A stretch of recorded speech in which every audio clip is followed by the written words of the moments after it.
Tall tales are many times based on facts, and we have a football legend that has some of the most interestingly spun tales about him in the legend of Bronko Nagurski. We hear some of his stories and more coming up in just a moment.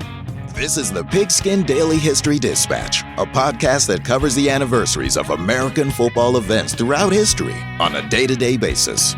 Your host, Darren Hayes, is podcasting from America's North Shore to bring you the memories of the gridiron, one day at a time. So as we come out of the tunnel of the Sports History Network, let's take the field and go no huddle through the portal of positive gridiron history with PigskinDispatch.com. This podcast is part of the Sports History Network, your headquarters for the yesteryear of your favorite sport. You can learn more at sportshistorynetwork.com. Hello, my football friends. This is Darren Hayes at PigskinDispatch.com. Welcome once again to the Pigpen, your portal to positive football history. And nothing can get more positive than when we talk about a legend. Now, I was reading an article by John Wybush in a book he wrote a few years back titled More Than a Game. It's a collection of stories of legends of the game. I believe it was wrote in the late 60s, early 1970s. Well, one section of this group of football writings really inspired me when the author told a few tales about the legendary multi-sport star named Bronko Nagurski. Now, Wybush's point is that there are so many fascinating tales of wonder about Nagurski that's hard to tell if they are real or not sometimes. The guy's larger than life, and the author often compares the athlete with the mythical Paul Bunyan. He makes a good point of it too, and it's really quite interesting, even if all these little stories aren't true. I'm hopeful that in the next few months, our friend historian Chris Willis will set the record straight on these in an upcoming book he has written on the subject of Nagurski. But till then, let's enjoy these little stories. Now, first off, Nagurski hails from International Falls, Minnesota, a place that, according to the author, has sort of two seasons each year. It rains 5 months of the year, and then it's cold as the dickens for the balance of the year. Now, Bronko lived pretty much his entire life there, hunting, fishing, and even running a gas station there. And he was a regular dude, and everybody knew him, and he knew everyone. And match that with his stardom on the football field of the University of Minnesota, the Chicago Bears, and in the wrestling ring where he was a champion. It's no wonder that people are in awe of this man and had versions of stories about some of the great feats that he did. Some are true, some are maybe exaggerated a little bit.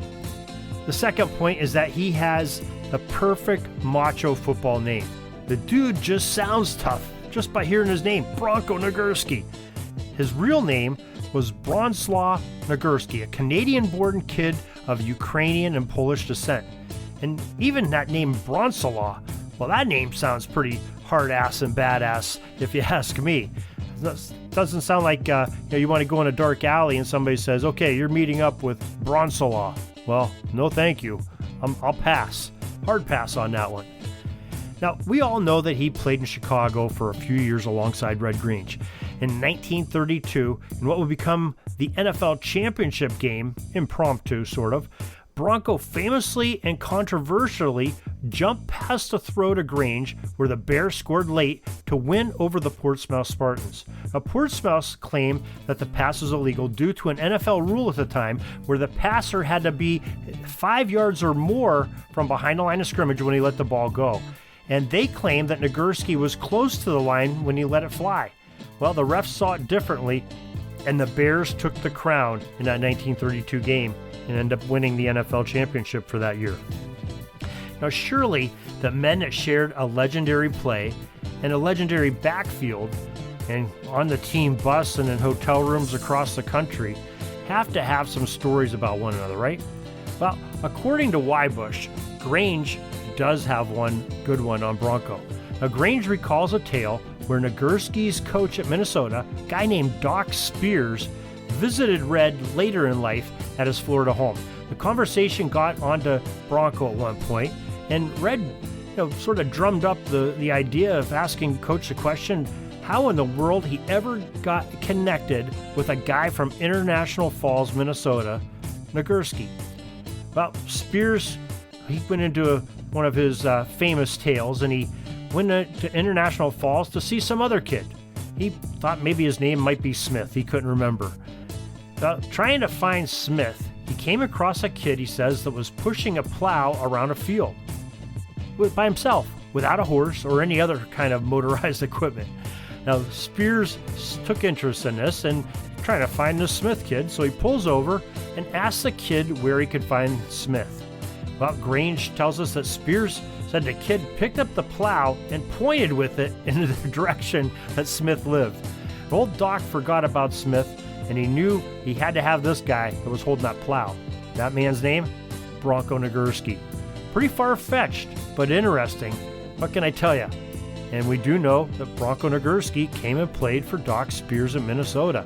And he came from International Falls. So he went up there for some reason. So you got to look in between the truth and the fiction there, and you'll come up with there's a real story. But meanwhile, when he went to Minnesota and was on the varsity squad, the Gophers lost only 4 games when Bronko was on the team. 3 of those were by 1 point, and the other was a 2-point loss.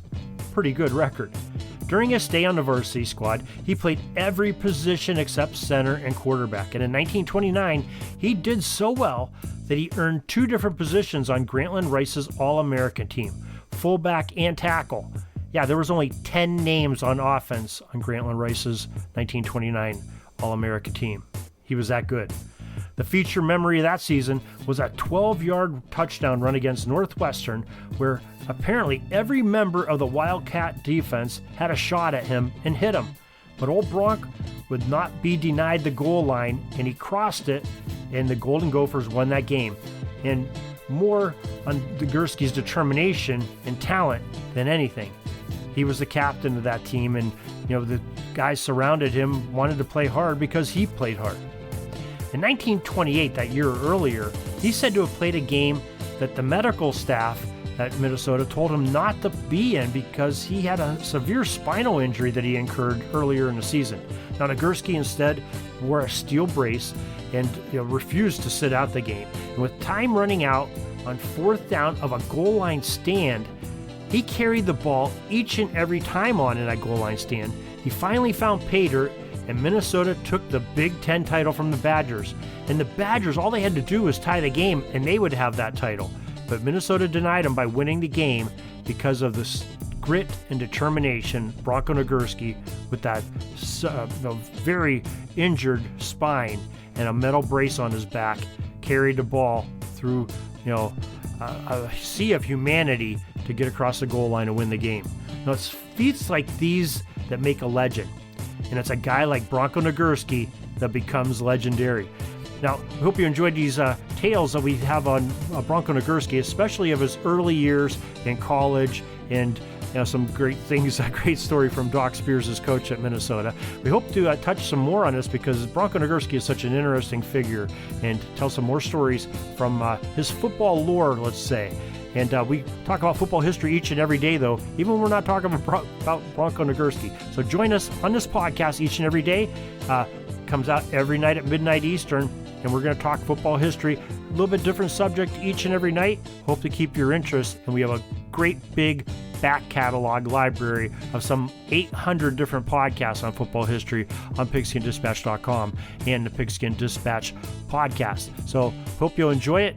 Thank you for joining us once again, and we'll talk to you tomorrow. We'd like to have your feedback, pigskindispatch@gmail.com. Until tomorrow, everybody, have a great gridiron day. That's all the football history we have today, folks. Join us back tomorrow for more of your football history.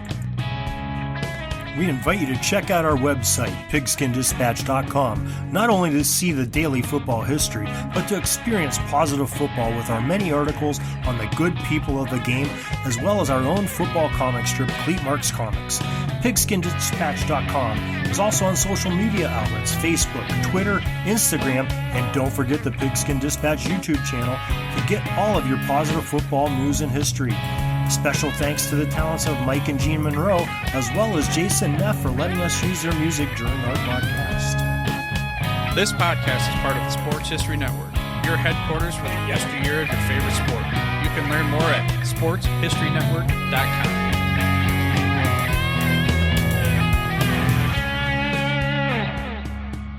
Are you having a hard time figuring out what to get Dad for Father's Day?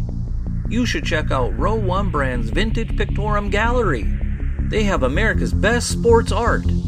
With over 7,200 historic sports prints, you're assured to find something unique for Dad this Father's Day. Instead of a boring old tie, get him a historic baseball photo taken by Henry High Sandom at the historic Polo Grounds Stadium in New York City during the 1894 Temple Cup. Or, if he's an NFL buff, check out the 1963 vintage NFL poster. These are so good looking that you'll be amazed how they turn out. Shop now at sportshistorynetwork.com/row1 and save 15% off your order.